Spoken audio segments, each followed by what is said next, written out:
Bonjour et bienvenue dans ce point bourse du 6 mai 2022. Je rappelle que les informations et analyses données sur cette chaîne sont données à titre indicatif et ne peuvent pas être considérées comme un conseil en investissement.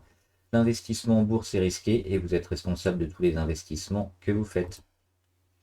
Alors le fait du jour, c'est la Fed, hein, la banque centrale américaine qui a monté les taux directeurs entre 0,75 et 1%. Ce qui évidemment, vu les taux actuels, était une augmentation assez importante. Donc forcément, les marchés n'aiment pas trop, même si on a eu des zigzags. Tout ça pour jubiler l'inflation qui a plus de 7-8% hein, dans la plupart des pays. Donc une fois qu'on aura commencé à réduire l'inflation à des taux entre 2 et 3%, on devrait pouvoir commencer à arriver à terme à une reprise du marché. Pour l'instant, c'est trop tôt, ça va nous mener peut-être jusqu'à la fin de l'année. Et puis, si on a des bonnes nouvelles avant, peut-être troisième trimestre. Pour l'instant, le marché est toujours orienté à la baisse. On va le voir ici sur le CAC 40 avec le petit point pivot sur les 6400 hein, qui a lâché. Qui a lâché aujourd'hui, on le tenait depuis plusieurs jours. Et là, on a ouvert en dessous. Donc on oublie ce point-là. Et c'est donc bien ce qu'on avait tracé le point ici avec l'oblique descendante qui nous fait un petit biseau descendant et qui nous emmène vers les 6200, voire moins. Là, on est déjà hein, à 6258. Donc on est dans le bas. On peut espérer peut-être un petit sursaut début de semaine prochaine, d'autant qu'on va le voir après sur les marchés US qu'on bien méché vers le bas et qui sont en train de revenir à des niveaux stables pour l'instant, juste après la mi-séance. Mais toujours en mode zigzag, et puis on va chercher le bas du range et plus tard le haut. On est baissier jusqu'au moment où on va peut-être enfin confirmer plusieurs séances au-dessus des points pivots, mais ça va nous mener probablement fin mai. Et pas avant, là on est sur du 6258. Alors si on le lâche la semaine prochaine, c'est un peu le vide, on verra. Sinon, il y a plus de chances qu'on rebondisse au moins de manière assez courte, hein, quelques jours ou même juste une journée pour aller rechercher encore une fois notre moyenne à 20 et 50 jours sur les 6488. Donc ça peut être intéressant de jouer comme ça sur un jour ou en intraday ou en quelques jours. Les zigzags, hein, quand on est dans le bas comme ça, on va aller chercher les moyennes. Et dès qu'on touche les moyennes, ben on va probablement aller un peu plus bas. Donc jouer contre le marché quand on est sur les 6500. On regarde les marchés US. Alors le Dow Jones, ça c'est hier. Le Dow aujourd'hui qui est quasiment stable à 32 940. Il est ici. Donc toujours plutôt dans le bas, mais on voit que c'est une zone qui a racheté, hein, on en parlait en début de semaine.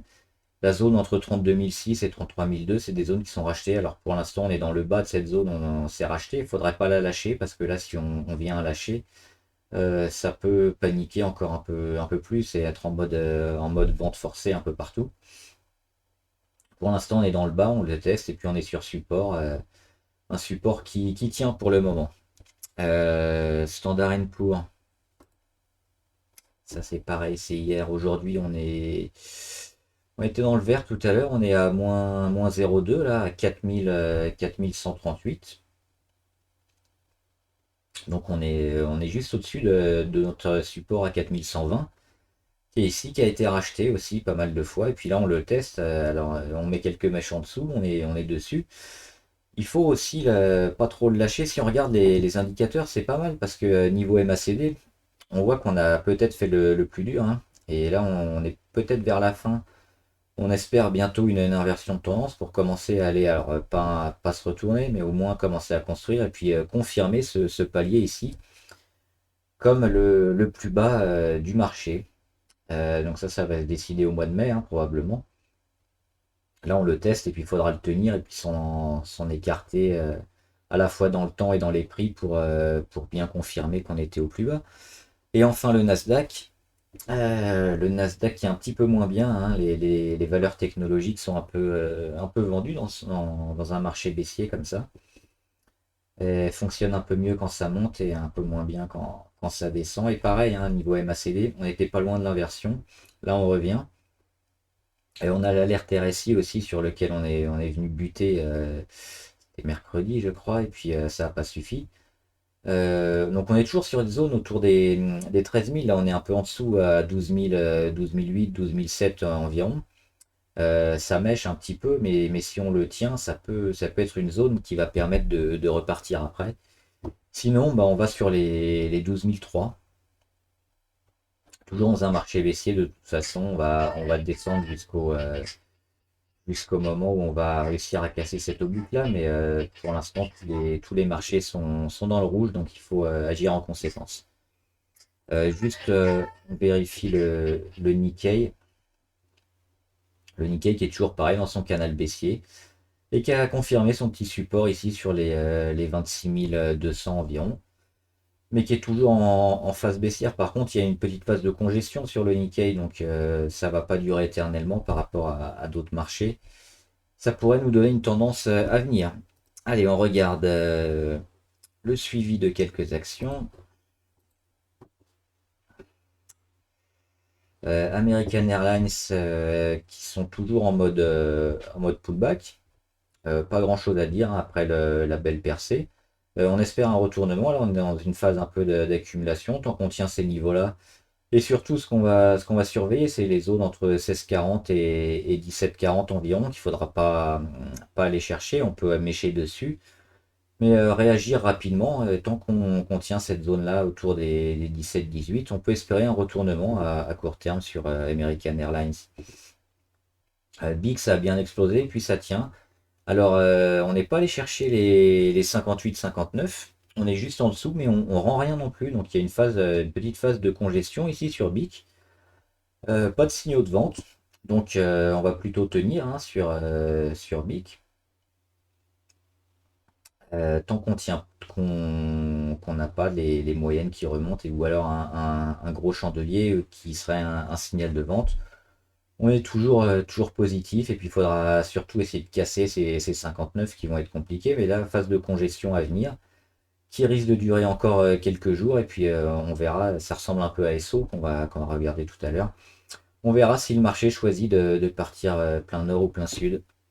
Boiron, il y a une grosse mèche, hein, c'était la figure de tasse avec Anse. C'était parti et finalement ça a été vendu dans la journée de mardi ou mercredi.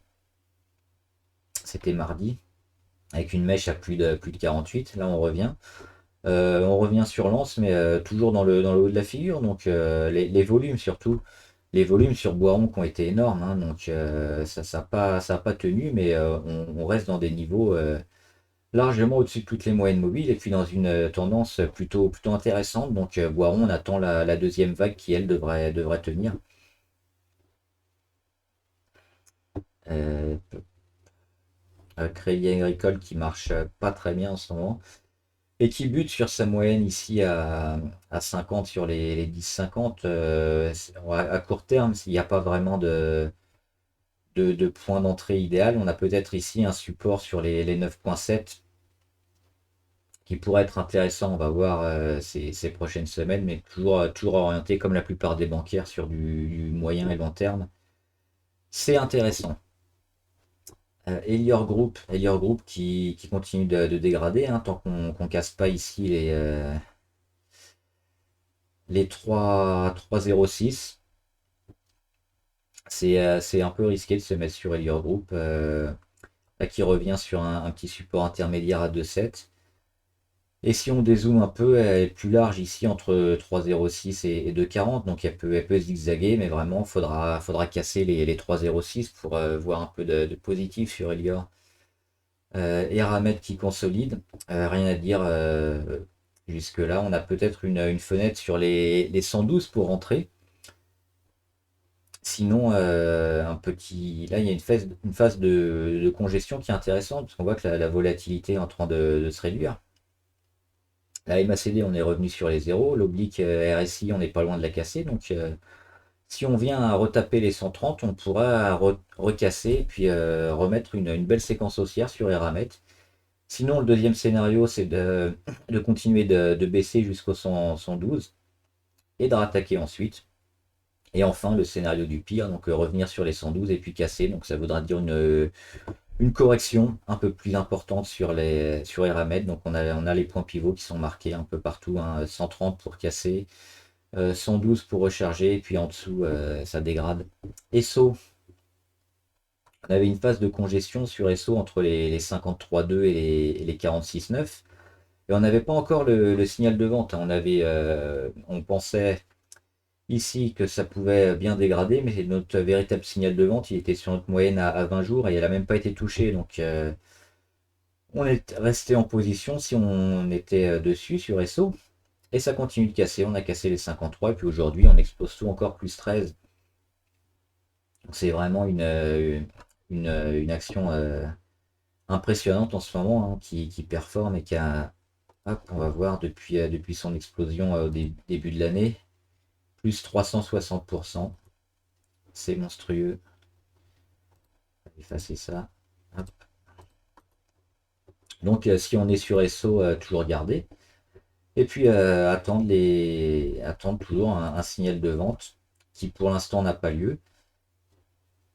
Toujours sur cette moyenne à 20 jours, hein, c'est un bon signal. Sinon, si on regarde les autres indicateurs, les volumes sont toujours très importants, hein, sur SO pour la valeur, toujours des volumes à plus de 100 000. Donc c'est bon.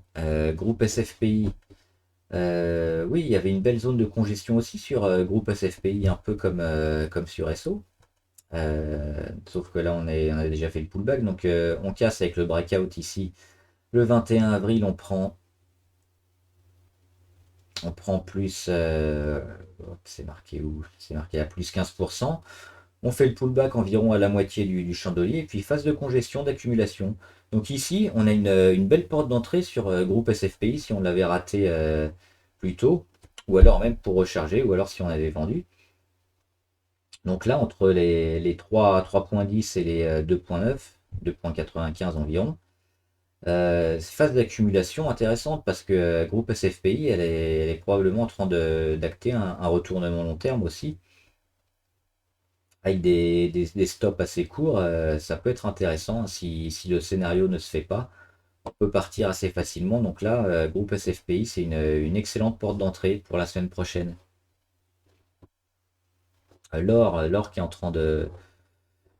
On n'a pas fait l'or, on va hop, juste avant de faire Harmony Gold.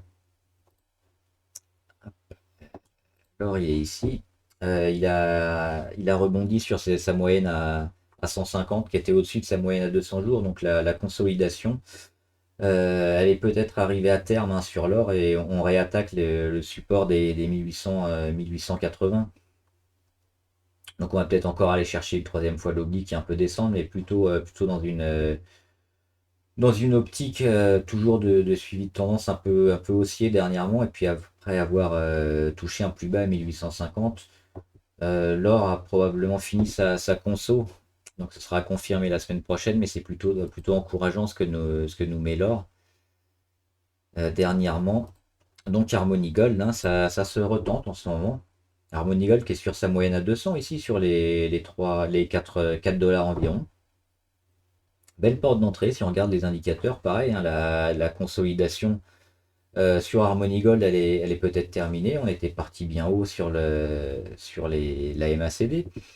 Alors l'oblique RSI, on l'a pas cassé, mais ça devrait pas tarder. Donc on aura le signal probablement.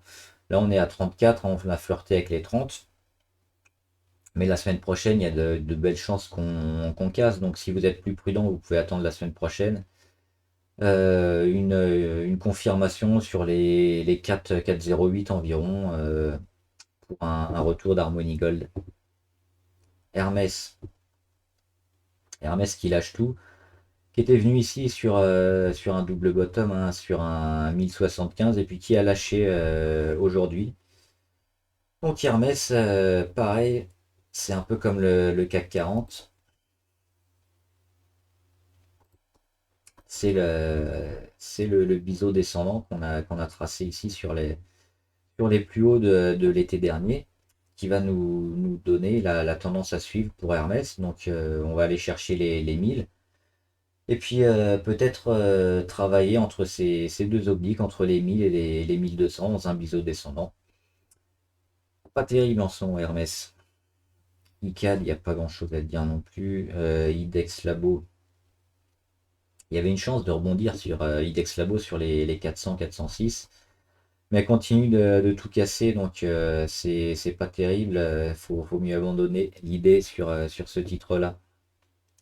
Clarsen, on en parlait, Clarsen sur les 2.5, je crois. On cherchait une porte d'entrée hein, après le breakout de mi-avril. Elle a rendu. Et puis là, elle travaillait ses moyennes et puis elle n'a pas fait les choses à moitié. Aujourd'hui, elle prend plus 23%. Et elle repasse au-dessus de son oblique baissière qui date de plus d'un an. Donc là, on est probablement bon hein, sur Clarsen. Donc pour une porte d'entrée entre les 2.5 et 2.6 la semaine prochaine, c'est à surveiller si elle rend pas tout, si ça dégrade pas. Si ça tient, on pourrait avoir aussi une belle phase haussière à venir sur ce titre-là. Donc c'est à surveiller. Et probablement à rentrer aussi la semaine prochaine. L'Oréal qui est sur son support à 322 qui l'enfonce. Pareil, on va le suivre la semaine prochaine, mais plutôt dans une optique de suivi, parce que pour rentrer, c'est encore assez négatif. Il y a peu de chances qu'elle se serve de son support à 320 pour aller taper son oblique, même si c'est pas impossible, mais aujourd'hui, elle fait quand même un vilain chandelier à -4. Il y a encore beaucoup de dégradation à venir sur L'Oréal. On a 2 points hein, entre les 288 et 310. On va peut-être aller chercher ici avant de corriger. Donc éviter de rester en place sur L'Oréal. Nexity, ils sont sur un support intéressant. Encore changer les couleurs. Hein. Sur 28,85. Et on voit que ça tient. Alors ça tient pour l'instant de très peu. Mais si on veut jouer le support, c'est maintenant hein, sur Nexity 28,8. Ça se tente. Alors c'est très dégradé, hein, c'est risqué, c'est spéculatif. Mais ça peut repartir et puis faire des pourcentages assez énormes. Hein, parce que si on rebondit ces prochaines semaines, qu'on va chercher la moyenne à 50, ça fait du 6-8% assez rapidement. Et si ça casse tout, on peut faire beaucoup plus. Donc jouer le support à 28,8 et puis si ça lâche partir, sinon on prend un pourcentage intéressant. À suivre Parrot. Parrot, ils continuent leur montée, hein, le petit perroquet qui continue. Gros breakout, on en avait parlé, puis phase d'accumulation ici sur le pullback. Ça repart, et puis là ça continue. Les 5,08 ont pas empêché la valeur de continuer, hein, on a fini par la casser. Et puis aujourd'hui, plus 4%. Aucun signal de vente sur Parrot, on est en survente surachat depuis un moment. 79, mais on fait les choses petit à petit. On reste en position hein, sur Parrot tant qu'on n'a pas de signal et puis on surveille la moyenne à 20 jours comme d'habitude pour un premier signal de vente. Alors une penny stock, donc forcément c'est à prendre avec des pincettes et puis pas une grosse taille de position. Pour ceux qui aiment ça, Rapide Nutrition. Elle a bien explosé début février. Avant c'était pas intéressant hein, de la trader. Elle est assez récente, elle a été mise sur le marché à l'été 2021. Donc elle a explosé là mois de février, elle a tout rendu et puis là il commence à retravailler et ça devient intéressant. Donc on est tous sur ces moyennes ici entre 0,06 et 0,010, 18. Et là il est en train de bien s'orienter à la hausse. Et surtout les volumes, hein, c'est ce qu'on guette. Les volumes qui se confirment enfin. Regardez, bon, c'est forcément en termes de millions parce que c'est une penny stock. Mais par rapport à ce qui a été fait avant, qui était assez ridicule, là on commence à avoir des choses intéressantes et qui pourraient se trader. Donc pour les amateurs de penny stock à suivre. Stellantis, je l'ai mis parce que c'est peut-être, elle a peut-être fini sa correction. Sa correction Stellantis, on voit ici sur l'oblique sur les plus bas. Donc là, il va y avoir probablement une phase de congestion, un petit squeeze entre la moyenne à 50 et son oblique baissière, son oblique montante sur les plus bas, pardon. Et il va falloir choisir un sens. Et on va peut-être pas aller chercher les 10.8, 10.5, hein. Donc il faudra voir le sens du marché la semaine prochaine. On a l'oblique RSI aussi qui est pas loin d'être cassé. On voit, on s'en rapproche, on se met en embuscade là depuis quelques jours. Ça ressemble à une fin de correction pour moi. Donc le short, on va peut-être oublier. Et puis plutôt être en positif si on rattaque les 13, 13,30 et puis qu'on se maintient au-dessus. Donc à surveiller ces prochaines semaines.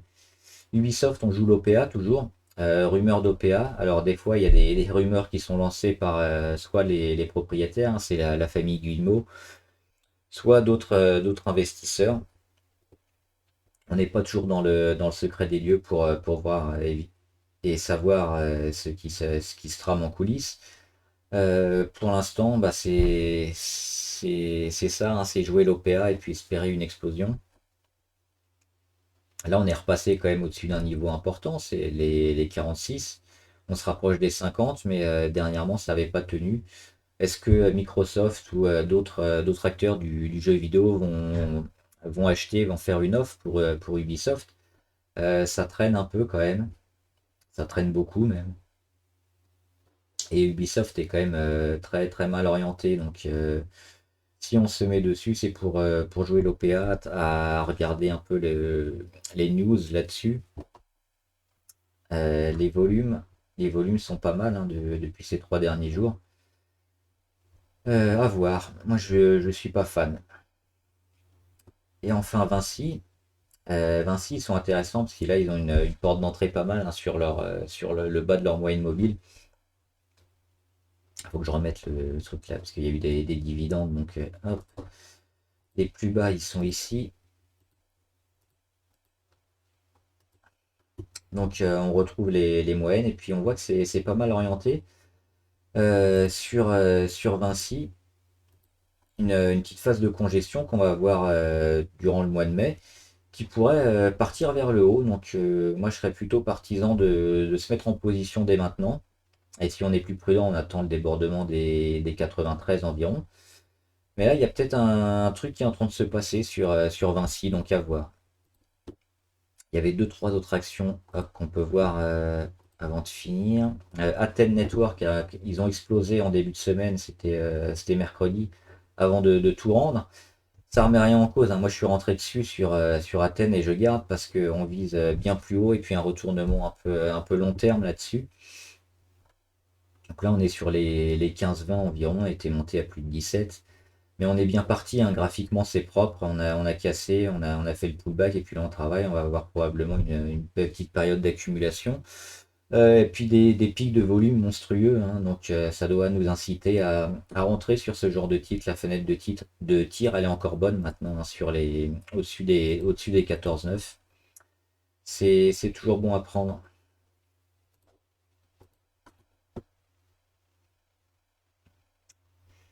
BIC, on l'a déjà fait. Est-ce que c'est BIC ou Boiron qu'on avait fait? C'est les deux.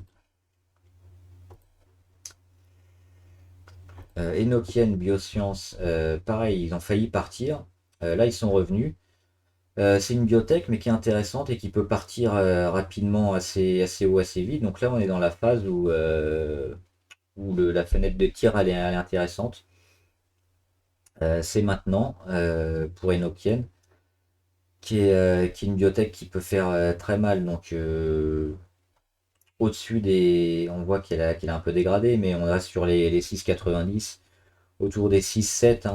On est toujours plutôt bien sur ce genre de titre.